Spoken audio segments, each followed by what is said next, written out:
Everybody, it is Brian Shannon from alphatrends.net. Today's Saturday, the 20th of August, and we had a down week in the market led by the semiconductors, which were down 4.25%. Biotech's down 3.5%. Bonds lost some ground too, and the biggest loser was Bitcoin. As I've been saying for a while, there's really been no reason to be involved in Bitcoin that I can see. We're still in a clear downtrend there. Let's take a look at the equities. That's what I specialize in and what we always focus on.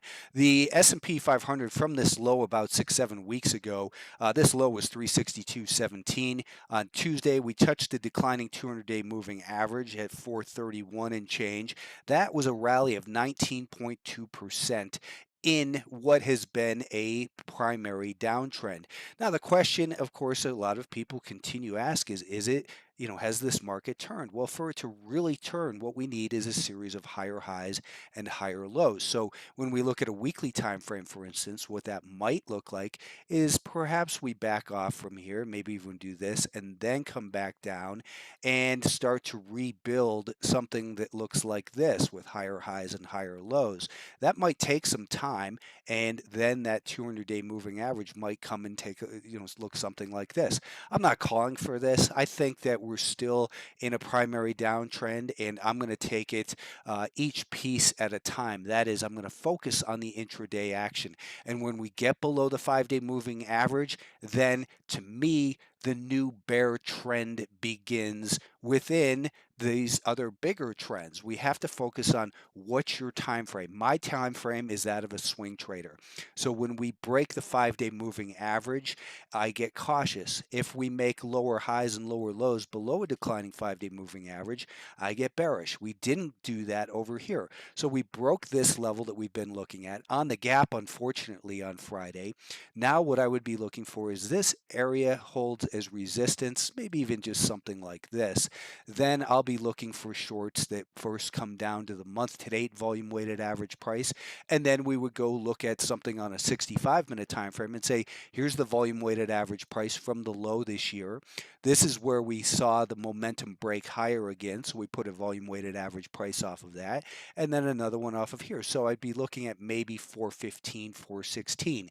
And when we back that up to the daily time frame, well, that's where we see the 20-day moving average. So that's where we might be headed this week is 415, 416 if we see continued downside. So again, the message here is trend within trends. So even a simple trend line, you can see that that was broken right here off of this. We had seen this trend line hold intact until the gap lower on Friday. So things have changed clearly, at least for the intermediate term. And I'm going to stay focused on the intermediate term and what that means rather than focus, are we in a secular bull market with this a cyclical bear market, things that people say trying to sound smart. I'm here trying to make money. By the way, this video is likely to be a little bit longer than the ones I do each Friday because we're going to talk about some stocks as well. And I see I'm already 3.5 minutes into this just talking about the S&P 500. But we have to talk about the psychology of the 200-day moving average. When the market rallies 19%, people who have been holding and are looking to maybe sell some of their losing stocks on strength look to that and say, hey, there's typically sell resistance at the 200-day moving average. So I'm going to stop buying up in that area. Other people will say, hey, the market's had this big rally. Let's put out a bunch of shorts in that area. And it all comes down to psychology of how support and supply and demand create support and resistance. So anyways, back to that 415, 416 level, that's also where we had seen this prior important support turn resistance and then brief resistance here. So that really makes a lot of sense as a first level target on the downside this week. If that fails to hold, maybe it does something like this. Let's just talk about the way markets move. Maybe it does something like this and then comes down to the next level, etc. So the way we need to look at it is chunk by chunk, and that's what I do for subscribers to Alpha Trends every single day as I go through these markets in this manner. The NASDAQ is still above the volume weighted average price from COVID, and that has been an important level. Let's see if there's a hard fought battle in there again. That this week would bring it down to about 316. We are below a declining 5-day moving average, and and we got below the month-to-date volume-weighted average price. When we look at a 30-minute time frame, we add a little bit more data. Maybe we don't need that volume-weighted average price off the March 29th high, but when we go to the daily time frame, look at where we ended up just short of, and we've been talking about the volume-weighted average price from the all-time high. We came just short of that. So now again, multiple time frame analysis. On the 15-minute time frame, we're below a declining 5-day moving average. What I'd like to see for a potential short sale scenario is some kind of bounce first. I don't want to short below here. I mean, I might. If that's the case, my stop would be right here. But what I'd rather see is a rally up, find some resistance, and then we would take a look at, for instance, today's volume weighted average price, which is that thin purple line in there, and that would become a 2-day VWAP, and maybe it would start to look like this. And then on Monday or Tuesday, I would rather short below here with a stop above this level as the momentum turns back lower, not necessarily at a lower low. I would probably cover a little bit down in here to the people who chase it on the downside if we were to see this type of scenario occur. So, the people who short the weakness often are late. We want to sell short weakness after strength, not just weakness. So again, right here rather than right here is your lower risk bet. So when we look at this, we've got this volume weighted average price. That's at 320, then down towards that 315 level. We have this volume weighted average price. So I think it's reasonable to think that these markets will experience some further profit taking this week. The Russell 2000, same story. The volume weighted average price off the all-time high in the 200-day moving average. In that general area is where we saw supply. We saw distribution. We saw this market get trapped below the 5-day moving average and then gap lower. So in this scenario, the case, I'd like to see it do this. Again, the market doesn't care what I want, but I'd rather short it, below this level right here with a stop up above here, or even maybe above Friday's high, than look to just short it on a breakdown here. It's already dropped from 199 to 194. Doesn't mean it can't just do this, but the preferred scenario is to see it rally first and then short it. You're in a position of strength.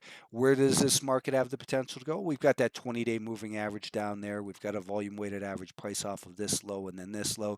So I'd say maybe, in towards that 191-ish area to start. Semiconductors were the big loser. They were unable to get up through this prior band of resistance. Maybe they're creating a higher low, to build some energy to break.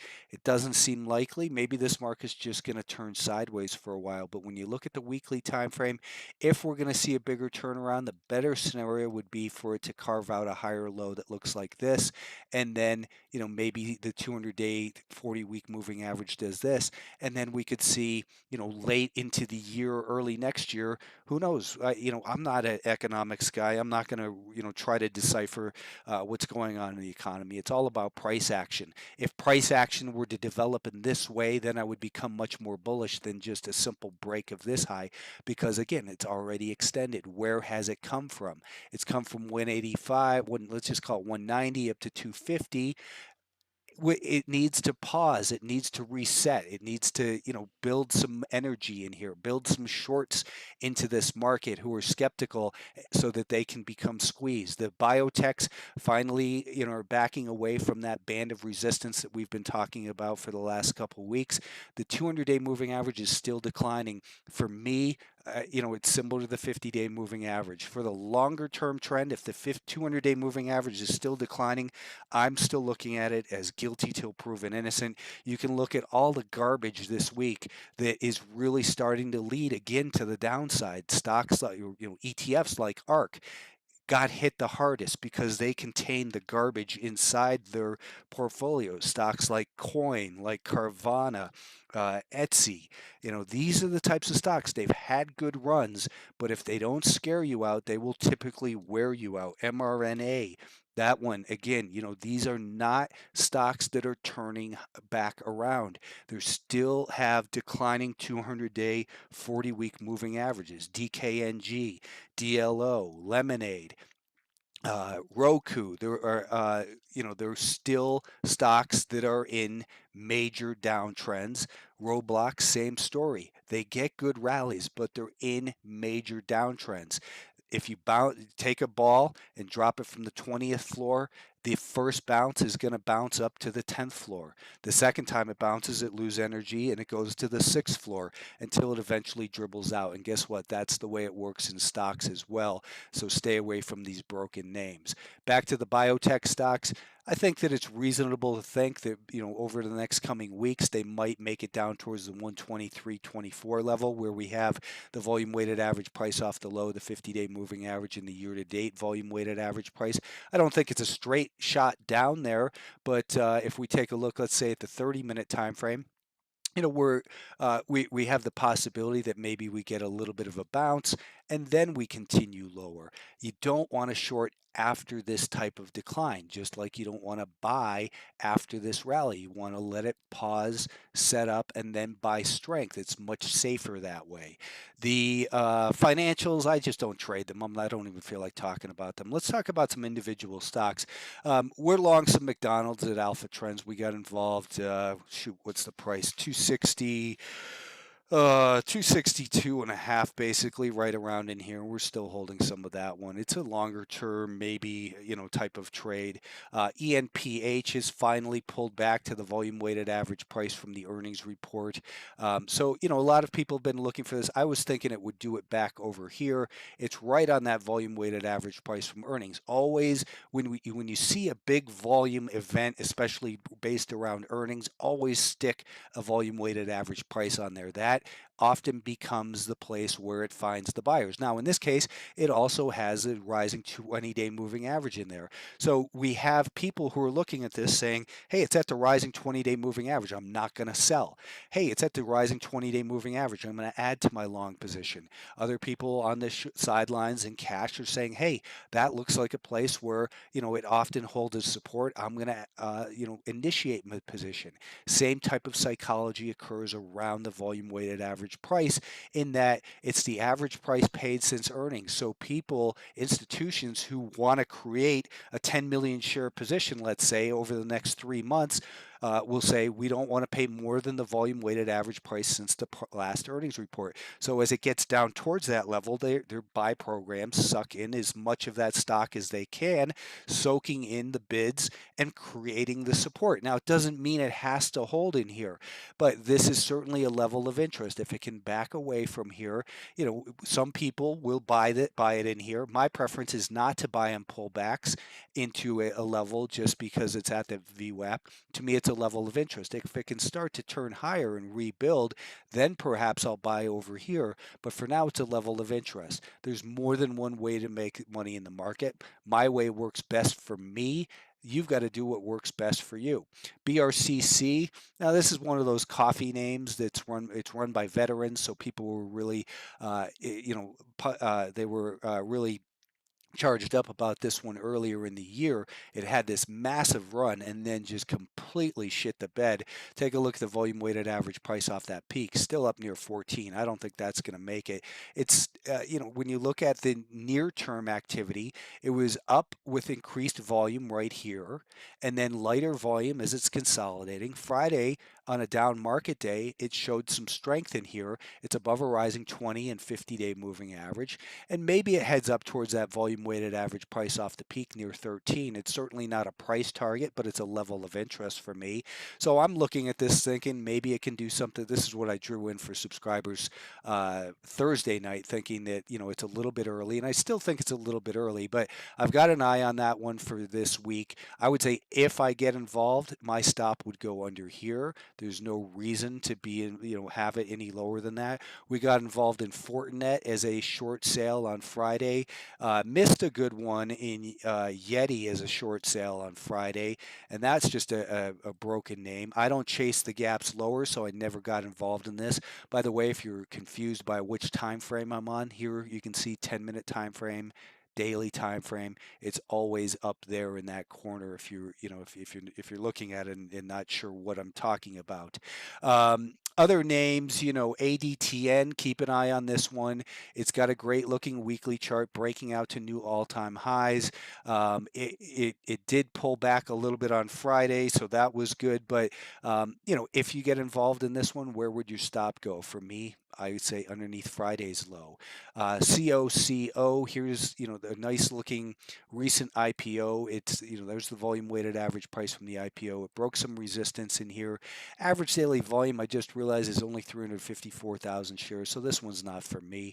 I'm actually deleting that one from my list right now. IFF is one that International Flowers and Fragrances. You can see it's right down to the volume weighted average price from this low, and it dropped from, so here's what I look at. As I said, where does it come from? It's come from 126 down to 119.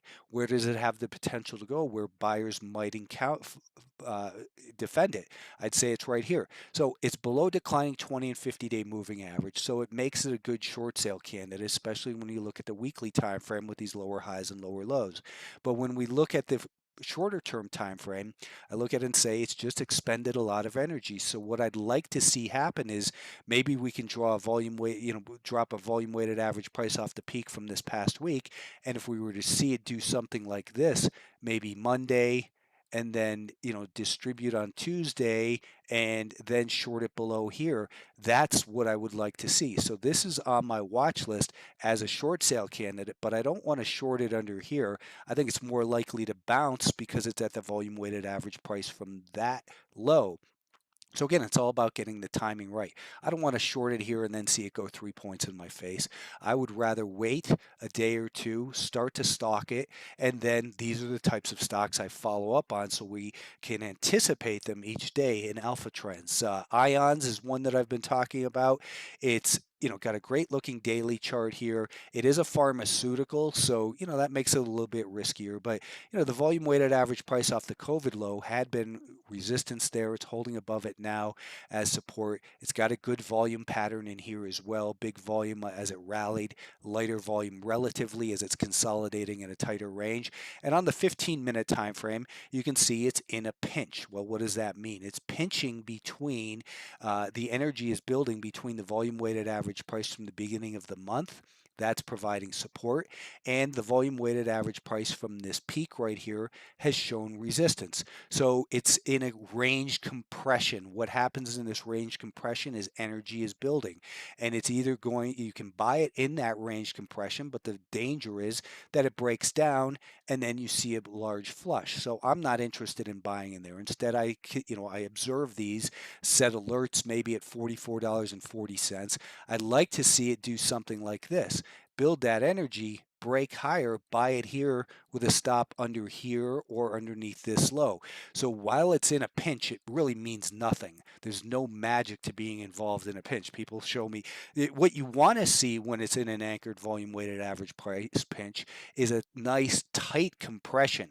People sometimes show me a VWAP pinch and it looks like this, and here you've got these huge ranges that doesn't really help. What we want to see is a nice tight consolidation and then a break from there, because the tighter the consolidation, what does it tell us is when we make that higher high, well, then we want to set our stop underneath the most recent relevant higher low for your time frame. Maybe that's here, maybe that's here. I'd rather see it do this, rally up, create a higher low right here, then break and put my stop under this higher low, or maybe put half of my stop under here, the other stop half under there. KDNY is one to keep an eye on. It's got a great looking weekly chart. It's on its way. I don't know how I'm going to trade that one yet. Maybe above here with a stop under here. That's certainly a way to look at it. MKSI, this one looks like a short sale candidate for the week ahead. MRO could be a decent long side trade. Some of the energy names are, starting to lead once again. Here's the volume weighted average price off of that peak. So same story. Do I want to buy it as it's breaking that volume weighted average price? Well, no, because how it got here, it just rallied from 22.5 to 25. It just rallied 10%. So I'd rather see it consolidate, maybe a little shakeout, and then revisit and look at it. I've got a bunch of other names here we could look at, but we're running up on 20 minutes. If you like this, give it a like, and share it, subscribe to the channel on YouTube, etc. Thanks for tuning in.